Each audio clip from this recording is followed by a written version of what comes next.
সুধী দর্শক সবাইকে আন্তরিক শুভেচ্ছা জানিয়ে শুরু করছি এটিএন বাংলা সরাসরি সম্প্রচারিত স্বাস্থ্য বিষয়ক অনুষ্ঠান সুস্থ থাকুন। আপনাদের সাথে রয়েছি আমি ডাক্তার তানিয়া রহমান মিতুল। দর্শক, আজ আমরা খুব গুরুত্বপূর্ণ একটি বিষয় নিয়ে কথা বলবো ঘুমের মধ্যে শ্বাস বন্ধ হয়ে আসা। আমাদের সাথে আজ এদেশের একজন স্বনামধন্য সুচিকিৎসক উপস্থিত রয়েছেন। আমাদের সাথে রয়েছেন doctor SM. Abdullah Al Mamun, senior consultant এবং কোঅর্ডিনেটর রেসপিরেটরি মেডিসিন এভারকেয়ার হাসপাতাল। দর্শক, আমাদের এই আলোচনায় আপনারা অংশগ্রহণ করতে পারেন আমাদের স্ক্রিনে দেখানো নাম্বারে ফোন করার মাধ্যমে। অবশ্যই অনুরোধ করব ফোন করার সময় টিভির ভলিউমটা একটু কমিয়ে নেবার জন্য। স্যার, প্রথমে অনুষ্ঠানের পক্ষ থেকে আন্তরিক শুভেচ্ছা, কেমন আছেন? ধন্যবাদ ডক্টর তানিয়া আপনাকে, এবং আপনার মাধ্যমে আমি এটিএন বাংলার দর্শক শ্রোতাকে আমি আজকে অনুষ্ঠান দেখার জন্য আমন্ত্রণ জানাচ্ছি। স্যার, আপনাকে অনেক ধন্যবাদ। খুব গুরুত্বপূর্ণ একটি বিষয় নিয়ে আমরা কথা বলবো ঘুমের মধ্যে শ্বাস বন্ধ হয়ে আসা। তো তার আগে জানতে চাইবো যে ঘুমের মধ্যে আসলে কি ধরনের সমস্যা হতে পারে? ঘুম আল্লাহর একটা আশীর্বাদ। আমরা আমাদের অনুষ্ঠানটার নাম রেখেছি সুস্থ থাকুন। সুস্থ থাকতে হলে ঘুমের বিকল্প নেই। হ্যাঁ, আমাদের সারা দিন শেষে আমাদের একটা ক্লান্তি আসে, এবং ক্লান্তির পরে আমরা একটা ঘুমাতে যাই, এবং একটা নির্দিষ্ট সময় অ্যাকর্ডিং টু এজ, বয়স অনুযায়ী এটার মাত্রা কতটুকু প্রয়োজন সেটা আছে, আমরা একটা নির্দিষ্ট সময় ঘুমিয়ে থাকি। এই ঘুমের মধ্যে যদি কোনো ব্যাঘাত ঘটে, ঘুমটা যদি আমাদের প্রপারলি না হয়, এবং এটার কোয়ালিটি যদি ভালো না হয়, এটা অ্যামাউন্ট যদি কোয়ান্টিটি যদি ভালো না হয়, এবং এটা যদি ব্রেক হয়, তাহলে বিভিন্ন ধরনের সমস্যার সৃষ্টি হতে পারে। এই জন্য ঘুমের যে সমস্যাগুলো, এটা বহুমাত্রিক। সারা পৃথিবীতে যে 800 কোটি মানুষ, এর মধ্যে প্রায় 100 কোটি মানুষ এই ঘুমের বিভিন্ন ধরনের সমস্যায় ভোগে, বা 12.5% মানুষ কোনো না কোনো ঘুমের সমস্যায় ভুগে থাকে। এবং এই ঘুমের সমস্যাগুলোকে আমরা অনেকগুলো হেডিংয়ের আন্ডারে নিয়ে আসি। আর তার মধ্যে আপনি যেহেতু প্রশ্ন করেছেন যে ঘুমের সমস্যাগুলো কী কী হতে পারে, তার মধ্যে একটা হলো যেমন অনিদ্রা, ঘুম আসে না, ঘুম আসছে না, এটা একটা অনেকের সমস্যা থাকে, ইনসমনিয়া বলি যেটাকে আমরা। এটার আবার অনেক ক্লাসিফিকেশান আছে, আমরা এটাকে প্রপার ওয়েতে এটাকে ম্যানেজ করতে চাই। আর একটা হচ্ছে যে ঘুমের মধ্যে শ্বাস বন্ধ হয়ে আসা, যেটাকে বলে অ্যাপনিয়া বা স্লিপ অ্যাপনিয়া আমরা যেটা বলি। এটা একটা বড় ধরনের সমস্যা আছে। আবার কারো কারো একটা সমস্যা থাকে রেস্টলেস লেগ সিনড্রোম, ঘুমের মধ্যে পা অনবরত নড়তে থাকে, ফলে সে ঘুমাতে পারে না। এটা এক ধরনের সমস্যা। এই তিনটে খুবই কমন ডিজিজ। এছাড়া আরও আছে দুটা খুব ইম্পর্টেন্ট, যেমন প্যারাসমনিয়া, ঘুমের মধ্যে সে কথা বলা, ঘুমের মধ্যে খাওয়া এবং ঘুমের মধ্যে হাঁটা, এইরকম একটা সমস্যাকে আমরা প্যারাসমনিয়া বলি। আরেকটা হলো নার্কোলেপসি, যেখানে সে ঘুমের নিয়ন্ত্রণ রাখতে পারে না, দিনের বেলাও সে অনেক সময় ঘুমিয়ে পড়ে। এইভাবে বিভিন্ন ঘুমের সমস্যাগুলোকে আমরা ভাগ করে থাকি। তার মধ্যে যে সমস্যাটা সবচেয়ে বেশি ঝুঁকিপূর্ণ এবং আমাদের হেলথ হ্যাজার্ডস নিয়ে আসে, সেটা হচ্ছে স্লিপ অ্যাপনিয়া। বা আমরা যেটা নিয়ে আমি যেহেতু একটা পালমোনোলজিস্ট বা রেসপিরেটরি ফিজিশিয়ান, আমার সাবজেক্টের সাথে সঙ্গতিপূর্ণ হলো এটা যেটা স্লিপ অ্যাপনিয়া, ওটা নিয়ে আমরা কিন্তু আজকে আলোচনা করতে চাই। এবং এটা অনেকের এটা নিয়ে প্রশ্ন থাকে, এবং এটার সমস্যায় অনেকে ভোগে, কিন্তু জানেন না যে এটা তার একটা বড় সমস্যা, এবং সেটা নিয়ে আমরা আজকে একটু আলোচনা করব। স্যার, আপনি যদি একটু দর্শকদের উপযোগী করে বলতেন, এই যে আমরা বলছি স্লিপ অ্যাপনিয়া, ঘুমের সমস্যা, শ্বাসের বন্ধ হয়ে যেতে পারে, এই বিষয়গুলো স্যার দর্শকদের উপযোগী করে যদি একটু বলতেন। অ্যাপনিয়া ইংলিশ যে শব্দটার অর্থ হচ্ছে যে শ্বাস বন্ধ হয়ে যাওয়া, আর স্লিপ অ্যাপনিয়া মানে তাহলে হবে যে ঘুমের মধ্যে শ্বাস বন্ধ হয়ে আসা, বা শ্বাস একটা স্টপ হয়ে যায় নির্দিষ্ট সময়ের জন্য। তো এটার একটা টাইমিং আছে। আবার যদি 10 সেকেন্ডের বেশি আমাদের শ্বাসটা বন্ধ হয়ে থাকে, সেটাকে বলা হয় অ্যাপনিয়া। এটা অ্যাপনিয়া হয়ে থাকে। এটা স্বাভাবিকভাবে ঘুমের মধ্যেও অনেকের একবার দুবার এরকম হতে পারে, এটা নর্মাল, এটাকে আমরা নর্মাল হিসেবে। কিন্তু যখন এটা মাত্রাটা অনেক বেশি হয়ে যায়, তখন এটা প্রবলেম ক্রিয়েট করে, এবং যত বেশি মাত্রায় হবে তত এটা আমাদের ঘুমটাকে তত ব্রেকডাউন করবে, অক্সিজেন স্যাচুরেশন ফল করবে, এবং এটা একটা হেলথ হ্যাজার্ড সৃষ্টি করবে।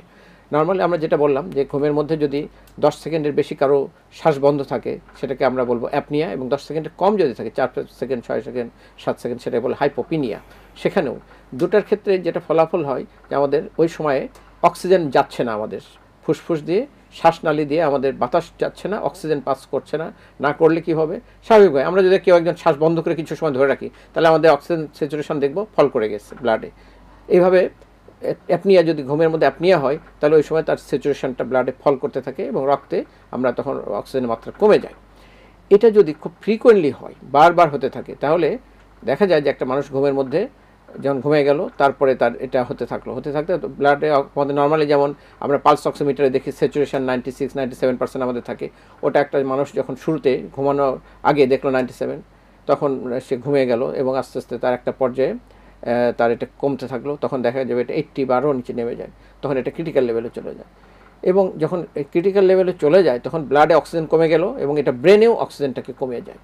আমাদের অন্য অর্গানগুলো হার্ট, কিডনি, লাংস, লিভার, প্রত্যেক যে সার্কুলেশন এখানেও অক্সিজেন স্যাচুরেশনটা কমে যায়, কিন্তু সেগুলোর রেসপন্স আসতে অনেক সময় লাগে, এত সহজে এটা প্রবলেম হয় না। ব্রেনে যেই মাত্র অক্সিজেন স্যাচুরেশনটা কমে যায় সঙ্গে সঙ্গে ব্রেন এটাকে রেসপন্স করে এবং তখন তার ঘুমটাকে ভাঙিয়ে দেয় তাকে বাঁচিয়ে রাখার জন্য। না হলে কিন্তু এটা যদি কন্টিনিউ হতে থাকতো তাহলে আস্তে আস্তে একটা পর্যায়ে মানুষ কিন্তু মারা যেত। এটা একটা অটোমেটিক রিফ্লেক্স যেটা আমার ব্রেন থেকে আসে এবং আল্লাহর আশীর্বাদ বলা যায়, তাকে ঘুম ভাঙিয়ে দেয়, ফলে তার ঘুমটা ভেঙে গেল, আবার কিন্তু অক্সিজেন স্যাচুরেশন স্বাভাবিক হয়ে আসলো। তখন আবার একটু পরে আবার সে ঘুমানোর চেষ্টা করলো, ঘুমের চেষ্টা করার পরে আবার তার একই অবস্থা হলো কিছুক্ষণ পরে, আবার তার সিচুয়েশন ফল করে গেল, করে আবার এইভাবে দেখা যাবে তার ঘুম আসছে এবং ঘুম ভেঙে যাচ্ছে। এর ফলে একটা ব্রোকেন স্লিপ হয়। আমরা এটাকে বোঝার উপায় যাদের যার পার্টনার একসাথে ঘুমায় তার বুঝতে হবে স্নোরিং হয়, ডিপ স্নোরিং, যেটাকে আমরা নাক ডাকা বলি। এই ঘুমের যাদের সমস্যা আছে, যাদের স্লিপ অ্যাপনি আছে, তাদের প্রধান বোঝার উপায় হলো এই লোকগুলো প্রচণ্ড নাক ডাকে রাতে। অনেকে মনে করে নাক ডাকাটা স্বাভাবিক ডাকা বা আরামদায়ক, মানে নাক ডেকে ঘুমাচ্ছে, অনেকে তো বলে নাক ডেকে ঘুমাচ্ছে মানে গভীর ঘুমে আছেন, ঘুমাচ্ছে, এটা ঠিক না। এবং এই যে স্লিপ অ্যাপনিয়া যে একটা বড় একটা হেলথ হ্যাজার্ডস, আমি আস্তে আস্তে বলবো আমরা নেক্সট পয়েন্টগুলোতে, এটার এই ধারণাটা আজকের সায়েন্স কিন্তু অনেক আগে ডেভেলপ হয়েছে, কিন্তু আজ থেকে 25 বছর আগে বা 30 বছর আগে সারা পৃথিবীতেই স্লিপ অ্যাপনিয়া যে একটা বড় হেলথ হ্যাজার্ড প্রবলেম, এটাতে কোনো ধারণা ছিল না। এবং প্রথম মার্কিন যুক্তরাষ্ট্রেই এটা প্রথম 2000 সালের আগে 96 এইরকম সময়ে এটা নিয়ে প্রথম একটা নাড়াচাড়া বসে এবং রিসার্চ শুরু হয়। দেখা গেল যে তাদের ওয়ার্কিং অনেক মানুষের তাদের পারফরমেন্স কমে যাচ্ছে। তারা তো খুব অ্যাডভান্স কান্ট্রি, সবচেয়ে মার্কিন যুক্তরাষ্ট্র, তারা সায়েন্স এবং টেকনোলজিতে অ্যাডভান্স, কিন্তু দেখা গেল অনেক মানুষ কারণ সেটা তাদের পারফরমেন্স কমে যাচ্ছে, অনেক দুর্ঘটনা ঘটতেছে। এইগুলো তখন রিসার্চ করতে যেয়ে দেখা গেল যে এই মানুষগুলো একটা বিশেষ ধরনের প্রবলেম হবে এবং তারা সকলেই স্নোরিং হয় রাতে এবং ডে টাইম স্লিপিনেস, দিনের বেলা একটু চান্স পেলে বসে বসে ঝিমুনি আসে। কাজে স্লিপ অ্যাপনিয়া যাদের আছে বোঝার দুটো কমন উপায় হলো night snoring and day time sleepiness. দিনের বেলা একটু চান্স পেলে গাড়িতে অথবা অফিসে, এমনকি মিটিংয়ের মধ্যেও সে ঝিমুনি আসতে পারে, ঘুম আসতেছে না কিন্তু ঝিমুনি আসতেছে, আর রাতে সে নাইট স্নোর করতেছে।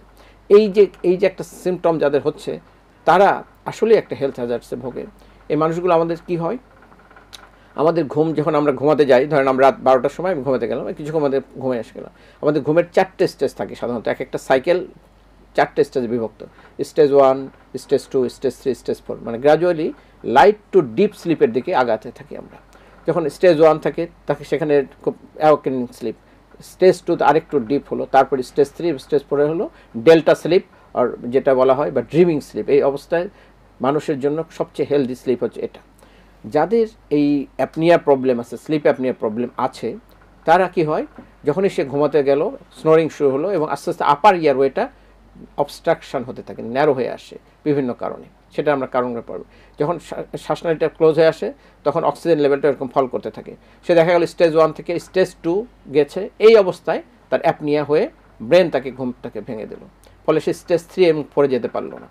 একইভাবে পরের স্টেপেও এইভাবে থাকবে, ফুল হোল দ্য নাইট এভাবে করতে থাকবে, সে ডিপ স্লিপটা হলোই না, fully deprive from the deep sleep, যেটা আমাদের শরীরের endocrine metabolic activity, endocrine activity এবং রিভাইটালাইজেশনের জন্য সবচেয়ে এসেনশিয়াল জিনিস, আমাদেরকে প্রশান্তি দেয়, আমাদেরকে হেলদি রাখে, সেটার জন্য এই স্টেজ 3, 4 যেটা delta sleep, it is very essential, but he is deprive from the delta sleep. এর ইম্প্যাক্ট হিসেবে কি হবে, দেখা যাবে সকালে যখন সে অ্যাওয়েকেনিং হবে তো আনফ্রেশ লাগবে, একটা হ্যাংওভার থাকবে, মুখ শুকিয়ে থাকবে, ড্রাই মাউথে থাকবে, এটা হলো ইমিডিয়েট ইফেক্ট। এরপরে হয়তো সে একটু ব্রেকফাস্ট করলো, শাওয়ার করলো, করে অফিসের জন্য অফিসে গেল, কিন্তু যাওয়ার পরে 12টা 1টার দিকে যে দেখা আবার সে ঝিমাচ্ছে বসে বসে, যেহেতু রাতে সে ডিপ্রাইভড হয়েছে থেকে ঝিমাচ্ছে। এইভাবে এটা তার সিমটম আকারে দেখা দেবে। এটা হলো আমরা বারবার এগুলো দেখতেছি। আর কি আসবে, যেটা যতদিন পাস হবে কতগুলো কগনিটিভ চেঞ্জ আসবে তার মধ্যে, যেমন ফরগেটফুলনেস ডেভেলপ করবে, তার তো ঘুম হচ্ছে না, সে তার দেখা যাবে ফরগেটফুলনেস মানে মন ভোলা ভাব, কোনো একটা জিনিস কোথাও রেখে সে ভুলে যাবে, একটা চাবি কোথাও রেখে মনে করতে পারছে না, এটা একটা সিমটমের মধ্যে চলে আসবে, ফরগেটফুলনেস ডেভেলপ করবে। তারপরে ইন্টেলেকচুয়াল ওয়ার্ক, যে কোনো দেখা যাবে যে তার no concentration in intellectual work, even ছোটোখাটো হিসাব নিকাশ সে ভুল করে ফেলবে। এগুলো একটা বোঝার উপায় হবে। সো এই যে জিনিসগুলো হচ্ছে অ্যাজ এ হোল তার working performance, life quality of life gradually fall করতে থাকবে। এবং এটা যদি একটা কোনো অফিসে এবং কর্পোরেট প্রতিষ্ঠানে হয়, ultimately he will fire from the job finally. এরকম একটা ঘটনা স্যার ঘটবে যদি তাদের। ড্রাইভার কিংবা পাইলট যারা এরকম অকুপেশনে রয়েছেন তাদের জন্য আমি ওটাই বলতে চাচ্ছিলাম যে সবচেয়ে দুর্ভাগ্যজনক ঘটনা ঘটবে, যেমন একটা পাইলট, আমার পেশেন্টদের মধ্যে আছে অনেকে যারা এরকম পাইলট, তাদেরকে এটা ট্রিটমেন্ট করে তারা চালাচ্ছে, কিন্তু তার প্রতিষ্ঠান হয়তো তারা জানাইছে কিনা যায় না, কিন্তু ভেরি রিস্কি। যারা পাইলট তাদের জন্য যদি স্লিপ অ্যাপনিয়া থাকে, যারা লং হল ড্রাইভার তাদের যদি থাকে, মেকানিক্যাল ওয়ার্কার যারা, তাদের যদি স্লিপ অ্যাপনিয়া থাকে, ইজ ভেরি ডেঞ্জার। একটা আপনারা বুঝতেই পারছেন, একটা পাইলটের যদি স্লিপ অ্যাপনিয়া থাকে এবং সে একটা লং ফ্লাইটে যাওয়া অবস্থা যদি তার অ্যাপনিক স্পেল শুরু হয়ে যায়, সে ঝিমাতে থাকে, it will be big danger. So এখন অনেক প্রফেশনে সেখানে এইচআর ডিপার্টমেন্টরা যারা কী করছে, তারা চাকরি এন্ট্রি পয়েন্টে যেগুলো হেলথ চেক আপ করাতে হয় তার মধ্যে এটা একটা রাখা হচ্ছে যে স্লিপ টেস্টটা, যাদের সাসপেক্টেড, যাদের স্ট্রাকচারালি যারা একটু ওবেস এটা হচ্ছে এবং যাদের প্রবলেমগুলো আছে বলে মনে হয় তাদেরকে এটা করানো হচ্ছে। এটা না করলে তাদের পরবর্তীতে কিন্তু চাকরিতে জয়েন করে গেল, তারপরে যদি এটা থাকে তখন তো একটা প্রবলেম হয়ে যায়। So it's an very important thing. কাজে আমাদের রিস্কি প্রফেশনেরগুলোতে এটা স্ক্রিনিং টেস্ট হিসাবে থাকতে পারে, আমাদের যেটা স্লিপ টেস্ট। হ্যাঁ, তো আমাদের এখন এই যে ঘুমের যে সমস্যা, এটা কারণগুলো যদি আমরা চিন্তা করি, খুব কমন একটা কারণটা হলো যে ওবেসিটি, স্থূলতা। এবং এটা দেখাই যায় যে এটা একটা নির্দিষ্ট বয়সে এবং এবং একটা নির্দিষ্ট প্রফেশন। ওবেসিটি মানে কতটুকু ওবেসিটি, বিএমআই কত থাকবে? আমাদের নরমালি আমরা যেটা হেলথে যে আমরা মেজারমেন্টটা দেখি, সেখানে দেখা যায় হাইট এবং ওয়েটের যে রেশিও করে আমরা বিএমআই, এটা 25 ইজ গুড ফর হেলথ। আমরা অনেকে যারা আরও থিন থাকতে চান 23, 24 রাখি, বাট 25 ইজ স্ট্যান্ডার্ড। 25-এর পর 26, 27 পর্যন্ত অ্যাকসেপ্টেবল। বাট এই বিএমআইটা যদি 30 ক্রস করে যায় তখন এটাকে আমরা বলি ওবেসিটি, এবং 30 নিচে হচ্ছে ওভারওয়েট, এবং 35 ক্রস করে গেলে সেটা হচ্ছে মরবিড ওবেসিটি। এই ওবেসিটির সাথে ডাইরেক্টলি রিলেটেড হচ্ছে স্লিপ অ্যাপনিয়াগুলো। এবং যে মানুষগুলো স্লিপ অ্যাপনিয়া আছে, আমরা যদি তাদের স্কোরিং করি, মোস্ট অফ দ্য কেসে আমরা পাবো যে তাদের বিএমআই হচ্ছে 35, এবং তাদের কলার সাইজ, শার্ট যেটা পরে কলার সাইজ 17.5 বা 17-এর উপরে থাকতেছে। হ্যাঁ, এই জিনিসগুলো থাকতেছে। অনেকে দেখা যাচ্ছে যে তাদের নেকটা ভেরি শর্ট, এবং অনেকে জটা প্রুট্রুডেড। এই ধরনের মানুষগুলোকে পাই যারা আমরা স্লিপ ক্লিনিকে যারা ট্রিটমেন্টের জন্য আসে, স্লিপ টেস্টের জন্য আমাদের কাছে যারা কনসাল্ট করতে আসে, তাদের এরকম পাই। এবং গ্লোবালি স্ট্যাটিস্টিক্স যারা জানা যায় যে আপনার মেল ফিমেল রেশিওর মধ্যে male are more sufferer than the female, about 2/3 বলা যেতে পারে, 3 ভাগে 2 ভাগই হতে প্রায় মেল এবং 1/3 ফিমেল এরকম। কাজে মেল অ্যান্ড ওবেস, এবং এটা অনেক বেশি দেখা যাচ্ছে আফটার রিটায়ারমেন্টের পরে মানুষের সাধারণত অ্যাক্টিভিটি কমে আসে, তারা বসে সময় কাটায় বেশি, ওয়েট গেইন করে, এই মানুষগুলো বেশি হয়। এছাড়া কর্পোরেট লাইফস্টাইল, যাদের এখন আমরা জানি দেয়ার আর লট অফ কর্পোরেট হাউস, যেখানে ডিরেক্টর, সিও বা যারা আইটিতে জব করে বিভিন্ন লেভেল আছে, এনাদের ডেইলি যে 24 আওয়ারের মধ্যে প্রায় তারা 8 to 12 আওয়ার অফিসে কাটান, 8 ঘন্টার বেশি কাটান বা 12 আওয়ার, এবং এই সময় most of the time meeting, sitting, eating, এটার মধ্যে দিয়ে চলে। এবং এই অবস্থা থাকার তাদের স্থূলতা বৃদ্ধি পাচ্ছে, এবং আলটিমেটলি তারা এইরকম একটা প্রবলেম ক্রিয়েট হচ্ছে। এবং এরা যদি এ ব্যাপারে সচেতন হয়, আজকে যারা অনুষ্ঠান দেখছেন তারা এটা সবার মধ্যে ট্রান্সমিট করবে। এই ধরনের প্রবলেমগুলো যারা আছে, যারা স্নোরিং করেন, যারা ডে টাইম স্লিপিনেস আসে, তার আর যে সিমটমগুলোর কথা বললাম, এটা যাদের মধ্যে পাওয়া যাচ্ছে তারা অবশ্যই চিকিৎসকের শরণাপন্ন হবেন। না হলে কিন্তু এটার পরিণাম ওনাকেই এই কিছুদিনের মধ্যেই দেখা যাবে। কি ধরনের পরিণাম হতে পারে? কমপ্লিকেশন কি হতে পারে? স্ট্রোক কি হতে পারে স্যার? ইয়েস, সেটা হলো যে যদি যাদের স্লিপ অ্যাপনিয়া থাকে, তারা deprive from the quality sleep, তাদের বডির এন্ডোক্রাইন অ্যান্ড মেটাবলিক অ্যাক্টিভিটিটা পুরো ডিসরাপ্টেড হয়ে যাচ্ছে। আমাদের যে হরমোনগুলো আমাদের জন্য বডির জন্য দরকার, সেগুলোর মধ্যে ইমব্যালেন্স হয়ে যায়, তাদের কর্টিসল লেভেল বেড়ে যায়, ফলে দেখা যায় ডায়াবেটিসটা তাদের যাদের আছে, তাদের ডায়াবেটিসটা আনকন্ট্রোল ডায়াবেটিস হয়ে যায়, কন্ট্রোল করা তাদের জন্য টাফ হয়ে যায়। প্রেশার যাদের আছে, সেখানেও প্রেশার যে ওষুধ খেয়ে সে নিয়ন্ত্রণ করতো, এটাও আনকন্ট্রোল হয়ে যাচ্ছে। এবং এই দুটো যাদের বেশি হবে, স্বাভাবিকভাবে তাদের স্ট্রোকের সম্ভাবনাও বেড়ে যাচ্ছে। সো স্ট্রোক, ব্রেনের এবং heart disease, that is ischaemic heart disease, এই দুটো হচ্ছে আলটিমেট কমপ্লিকেশন। সো যেটা হলো আমরা মায়োকার্ডিয়াল ইনফার্কশন বা ইসকেমিক হার্ট ডিজিজ এবং স্ট্রোক, ব্রেনের যেটা হচ্ছে, এই দুটার একটা অন্যতম রিস্ক ফ্যাক্টরের মধ্যে কিন্তু আমরা অবস্ট্রাকটিভ স্লিপ অ্যাপনিয়াকে রাখতে পারি।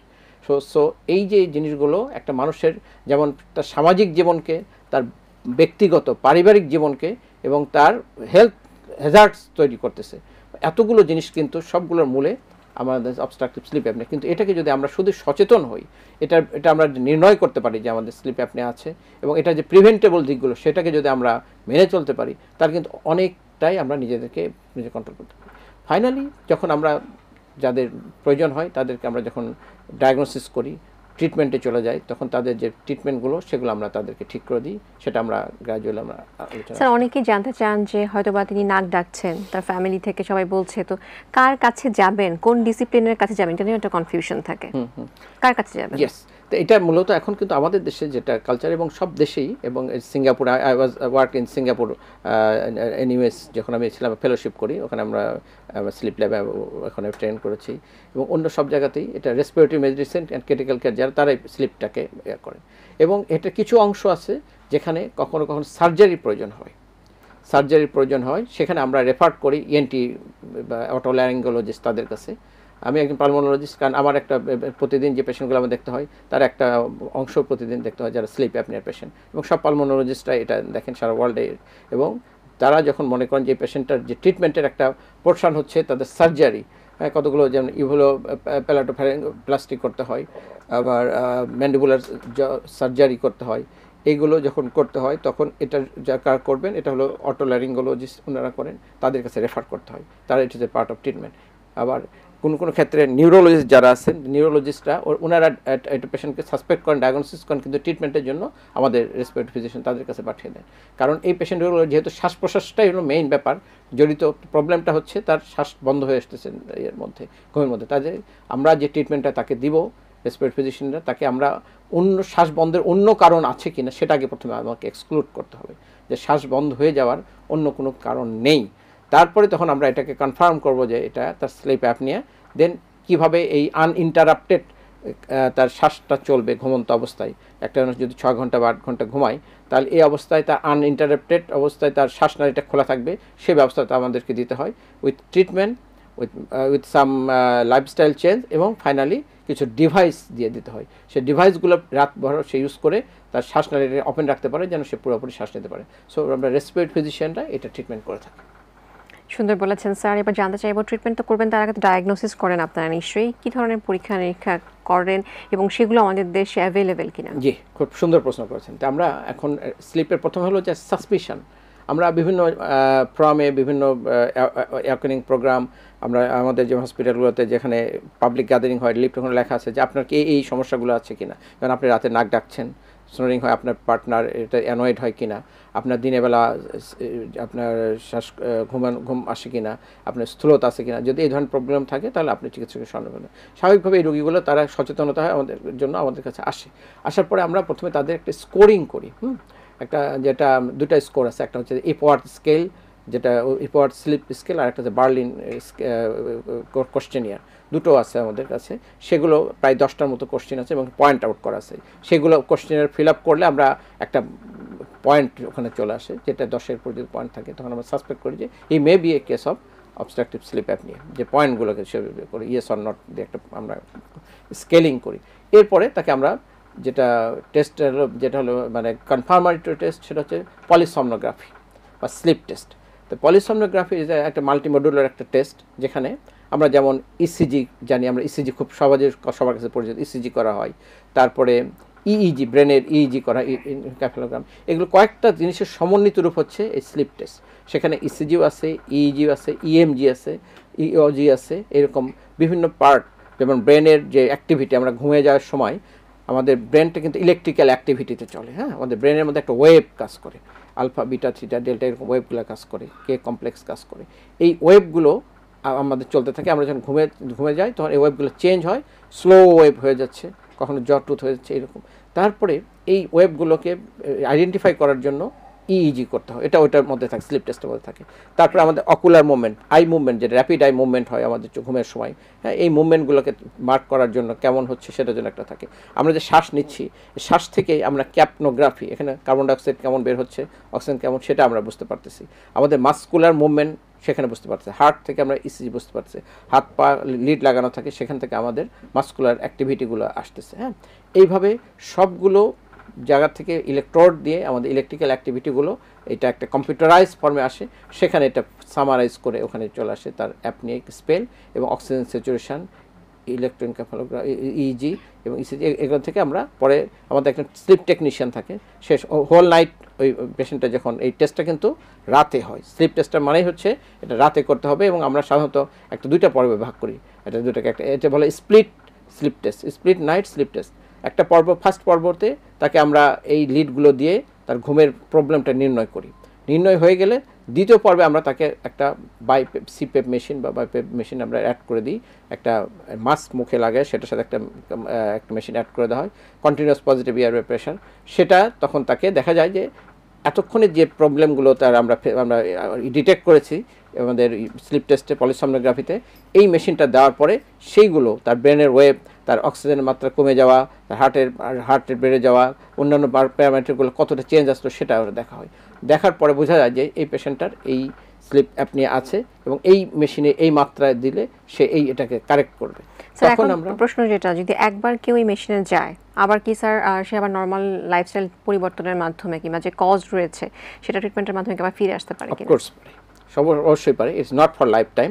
সো আমরা কাউকে যখন আমরা নির্ণয় করি, সাধারণত যদি আমরা একটা পেশেন্টের স্লিপ টেস্ট করার পর আমরা যেটা পাই, এটাকে তিনটা ক্যাটাগরিতে ভাগ করা হয়, মাইল্ড, মডারেট, সিভিয়ার। যে মাইল্ড ভ্যারাইটি সাধারণত এটাতে তেমন কোনো ডিভাইসের প্রয়োজন হয় না, lifestyle modification is enough for the treatment. কারণ মডারেট টু সিভিয়ার যদি থাকে, হ্যাঁ মডারেট টু সিভিয়ার থাকে, তখন আমরা তাকে সিপেপ, সাধারণত কন্টিনিউয়াস পজিটিভ এয়ারওয়ে প্রেশার, এটা আমরা দিই এবং এটা ট্রিটমেন্ট শুরু হয়ে যায়। হওয়ার পরে তার যে মডিফাইবল যেগুলো ফ্যাক্টরগুলো আছে সেগুলোকে যদি মডিফাই করা যায় তাহলে অবশ্যই সে আগে অবস্থা ফিরে আসবে। তার মধ্যে খুব কমন বা একটা যদি আমরা বলতে পারি সেটা হচ্ছে ওয়েট রিডাকশন। যেহেতু দেখা গেল যে নাম্বার ওয়ান মডিফাইবল পয়েন্টটা হচ্ছে যে reduction of the body weight, যে পেশেন্টটার বডি মাস ইন্ডেক্স অনেক বেশি এবং সে যখন এটা শুরু করলো, কারণ যাদের ঘুম হয় না তাদের কিন্তু ওয়েট আরও বাড়তে থাকে, এবং যখন তাকে এই ঘুমের রিদমটা ফিরে নিয়ে এসে দেওয়া হলো এবং সে সিপেপ ইউজ করে এবং সে রেগুলার 6 ঘন্টা থেকে 7 ঘন্টা সে ঘুমাচ্ছে, রেম স্লিপে যাচ্ছে, তখন এটাও তাকে ওয়েট কমাতে হেল্প করে। পাশাপাশি তাকে ওয়েট কমানোর জন্য আমরা অন্য যে ট্রিটমেন্টগুলো দিয়ে থাকি সেগুলো তাকে আমরা থ্রো করব। তারপর আস্তে আস্তে ওয়েট কমে আসলে এক সময় দেখা যাবে সে আমরা ট্রায়াল বেসিসে তার থেকে উইথড্র করে নিব, তখন দেখা যাচ্ছে তার স্নোরে হচ্ছে না। এবং স্যার আমরা এই বিষয়ে আরো কথা বলবো অনুষ্ঠানের পর্যায়ে। আমরা আজানের বিরতিতে যাচ্ছি। সুধী দর্শক, আপনারা দেখছেন এটিএন বাংলা সরাসরি সম্প্রচারিত স্বাস্থ্য বিষয়ক অনুষ্ঠান সুস্থ থাকুন। আমরা কথা বলছি ঘুমের মধ্যে শ্বাস বন্ধ হয়ে আসা নিয়ে। এই বিষয় নিয়ে আমরা আরও অনেক কথা বলবো। এরই মাঝে আমরা আজানের জন্য বিরতিতে যাচ্ছি। আশা করছি আপনারা আমাদের সাথেই থাকবেন।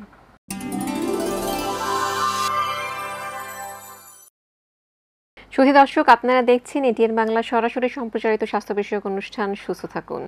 আজানের বিরতির পর ফিরে যাচ্ছি মূল আলোচনায়। স্যার আমরা স্লিপ অ্যাপনিয়া নিয়ে কথা বলছিলাম, তো ট্রিটমেন্ট নিয়ে জানতে চাইবো। হ্যাঁ, তাহলে আমরা যাদেরকে এই ডায়াগনোসিস হলো, যাদের স্লিপ অ্যাপনিয়া আছে, তাদেরকে আমরা রিকমেন্ড করি, যদি তাদের moderate to severe sleep apnoea থাকে তাদেরকে সিপেপ দিয়ে আমরা শুরু করি, কন্টিনিউয়াস পজিটিভ এয়ারওয়ে প্রেশার। এগুলো নির্দিষ্ট ভেন্ডর আছে, বিভিন্ন কোম্পানির সুন্দর সুন্দর সিপেপ পাওয়া যায় এখন আমাদের অ্যাভেলেবল। এটা নিয়ে তাকে আমরা রাতে সেট করে দেওয়া হলো এবং সেটা রাতে এটা চলতে থাকলো, এবং এটা নির্দিষ্ট পরিমাণ এটা আমরা রেকর্ডিং করা যায়, যার ঘুম কেমন হচ্ছে, এটা একটা চিপস থাকে, সেখান থেকে ভেন্ডররা তারা এটা বলে দেয় কেমন ঘুম হচ্ছে। এরপরে যেহেতু এইটাতে তাকে আমরা লাইফ কন্টিনিউ করবে না, এই জন্য তার মডিফাইড এজেন্টগুলোর মধ্যে একটা হচ্ছে ওয়েট রিডাকশন। তাদেরকে রিকমেন্ড করা হয় ওয়েট রিডাকশনের জন্য শুধু জিমই না, তার ফুড, তাদের নিউট্রিশন এবং এগুলো, এবং জিম করে আলটিমেটলি সে গ্র্যাজুয়াল ওয়েট রিডাকশন করতে পারে। আমি কমনলি যে জিনিসগুলো যাদেরকে দিই, যাদের ওয়েট অনেক ওবেসিটি আসছে, তাদের 2 ডায়েট প্ল্যান আমি বলি সবচেয়ে কমনলি খুব কাজে লাগে। সেটা হচ্ছে যে ব্রেকফাস্ট অ্যান্ড ডিনার। ব্রেকফাস্টটা করবে সে ফুল ফ্লেজ, মানে ফুল, কারণ অ্যাক্টিভিটির জন্য যে খাবারগুলো লাগে ম্যাক্সিমাম খাবার সে দিনের খাবে ব্রেকফাস্টের সময়। লাঞ্চকে সে স্কিপ করতে পারে বা মিনিমাম লাঞ্চ করতে পারে, এবং ডিনারটা করবে আর্লি সে 7টায়, এবং তার বিফোর দ্য ডিনার এবং আফটার লাঞ্চ সে হাফ অ্যান আওয়ার ওয়াকিং করলো বা ট্রেডমিল করলো। এটা করে আমরা অনেক পেশেন্ট আমাদের ওয়েট রিডাকশন হয়ে যায়। বাট যাদের অন্য আরও প্রবলেম আছে তাদের ক্ষেত্রে কিছু মেডিকেশন আছে, সেগুলো অ্যাড করে আমরা যদি ওয়েট গ্র্যাজুয়ালি রিমুভ করতে পারি, কমায় ফেলতে পারি, তাহলে কিন্তু এখান থেকে সে বের হয়ে আসবে। পাশাপাশি অনেকের অ্যালার্জিক প্রবলেম থাকে, অ্যাজমা এবং অ্যালার্জিতে সমর্থক প্রায়, যাদের অ্যালার্জিক প্রবলেম থাকে তাদের ইজিলি কিন্তু রাতে নাক বন্ধ হয়ে যায়। তো এই সমস্ত পেশেন্টের ক্ষেত্রে আমরা অ্যালার্জি প্রিভেনশনের জন্য যে মেকানিজমগুলো সেগুলো দেওয়া হয়, অনেক কোনো ক্ষেত্রে আমরা নেজাল স্প্রেগুলো দেওয়া হয়। এটাতে তাদের স্নোরিংও কমে আসে, প্লাস হচ্ছে নাক বন্ধ থাকার টেন্ডেন্সি কমে যায়। এবং যাদের অনেকের যেটা বললাম, যাদের এই ডিভাইসে যাদের কাজ হবে না, তাদের ম্যান্ডিবুলার প্রবলেম আছে, ম্যান্ডিবুলটার সামনের দিকে যে প্রগনোথিজম থাকে, অনেক ক্ষেত্রে সেক্ষেত্রে আমরা অ্যাডভান্স ম্যান্ডিবুলার ডিভাইস এটা ইউজ করা যায়। অত অ্যান্টি স্নোরিং কিছু কিছু ছোট ডিভাইস আছে, সেগুলো করা যায়। এবং যাদের অনেকেই আছেন দেখবেন যাদের স্লিপ অ্যাপনি আমরা মডারেট টু সিভিয়ার না, মাইল্ড অথবা অ্যাপনিয়া, স্লিপ অ্যাপনিয়া আমরা ডায়াগনোসিস আসে নাই, কিন্তু সে হ্যাপি স্নোর করছে, অনেক বেশি স্নোর করে, কিন্তু তার ডায়াগনোসিস আসছে নো অ্যাপনিয়া, কিন্তু হ্যাপি স্নোর করে, তাদেরকে অ্যান্টি স্নোরিং কিছু ডিভাইস আছে, সেগুলো আমরা দিতে পারি। সেটা দিয়ে সে এটা মানে স্নোরিংবিহীন সে হতে পারে। তা আমরা যদি যাদের স্লিপ অ্যাপনি আছে তাদের কথাই আমরা বলছিলাম, যদি তাদেরকে আমরা ট্রিটমেন্ট দিতে পারি তাহলে তার মর্নিং হ্যাংওভার চলে যাবে, তার ডে টাইম ফ্রেশনেস চলে আসবে, ডে টাইম স্লিপিনেস এটা থেকে সে চলে যাবে, এবং তার কগনিটিভ ফাংশনগুলো আগের অবস্থায় ফিরে আসবে। এবং এগুলো একটা অল দ্য রিভার্সিবল কম্পোনেন্ট, কোনটা কিন্তু ইরিভার্সিবল না। রিভার্সিবল কম্পোনেন্ট যদি চলে আসে তার লাইফটা কিন্তু হারমোনিয়াস হয়ে যায়। যেটা আমরা বলছিলাম যে আমরা দেখা গেল যে স্নোরিংয়ের কারণে হাজব্যান্ড ওয়াইফ ডিফারেন্ট প্লেসে দুজন ঘুমাচ্ছিল, আর দুজন দুই রুমে, তারা আবার একসাথে ঘুমাতে পারতেছে।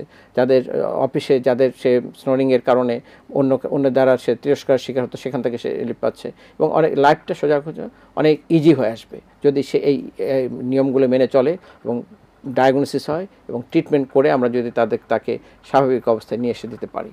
খুব সুন্দর স্যার।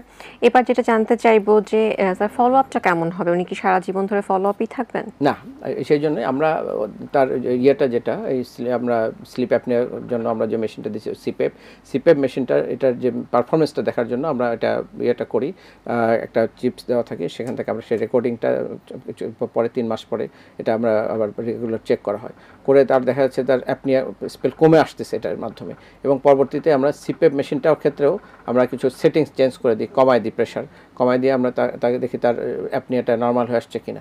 আর যখন দেখা গেলো তার বিএমআই আস্তে আস্তে কমতেছে, তখন আমরা তাকে এটা থেকে স্টপ করে তারপরে তাকে স্বাভাবিক অবস্থায় দেখি যে তার ঘুম হচ্ছে। যদি ঘুম হয় তখন টোটালি সে স্টপ করে দিতে পারবে। সো এটার কোনো প্রয়োজন নেই, সে আমাদের কাছে ফলো আপ করবে। নর্মালি আমরা যখন পেশেন্টকে আমরা সিপেপ মেশিনটা দিই তার 1 উইকের মধ্যে একবার ফলো আপ করি, তারপর হয়তো সে যদি এটাতে শ্যুট হয়ে যায়, অনেক ক্ষেত্রে অনেক পেশেন্ট দেওয়ার খুব প্রবলেম ফেল করে, যে নিতেই চায় না সিপেপটা, তখন তার যে মাস্কটা, এই মাস্কটা আবার অনেক ধরনের পাওয়া যায়, যেমন কোনোটা নেজাল পিলো অনলি শুধু নোজটাকে কাভার করে, অনেকটা নজ আর মুখটাকে, আর একটা পুরো ফেসটাকে কাভার করে, যেটা হেলমেট মাস্ক বলা হয়। যে যেটাতে কমফোর্টেবল বোধ করে আমরা সেটাকে চেঞ্জ করে করে ওটা দিয়ে দিই। তারপরে তার দেখা গেলো সে সেট আপটা হয়ে গেল। প্রথম 7 দিনে এরকম প্রবলেম হয়, এরপরে 1 মান্থ পর্যন্ত আমরা এভাবে তাকে চালাই, 1 মাস পরে হয়তো আবার ফলো আপ করি, তারপর দেখা গেলো ওকে, এবং তার রিপোর্টটা আমরা ভেরিফাই করি। এইভাবে চলতে চলতে তারপরে এভরি 3 মান্থস গ্র্যাজুয়ালি আস্তে আস্তে ডিউরেশনটা বাড়তে থাকে ফলো আপের জন্য।